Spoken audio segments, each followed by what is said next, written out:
Hi my healthy vibes girl. इस video में आपको 6 ऐसे फूड बताऊंगी जो फीमेल के हार्मोन्स इम्बैलेंस और पीसीओएस इश्यूज को ठीक करने में बहुत फ़ायदेमंद साबित होंगे। नंबर 1, मेथी दाना या फेनुग्रीक सीड। इसको पानी में भिगोएं और नेक्स्ट डे इस पानी को पिएं। नंबर 2, ज़ीरा वाटर।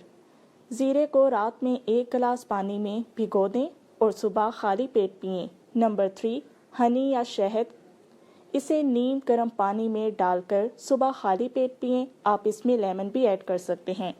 नंबर 4, दालचीनी।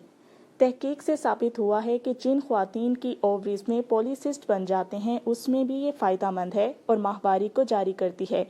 1.5 चाय का चम्मच दालचीनी पाउडर 1 गिलास दूध में मिलाएं और रोज़ाना इस्तेमाल करें। नंबर 5, सफ़ेद लोबिया या रेड लोबिया, जिसे राजमा भी कहते हैं। इसका इस्तेमाल पीरियड्स को रेगुलर करने के साथ साथ हार्मोनल इम्बैलेंस को ठीक करता है। नंबर 6, ओट्स यानी जौ।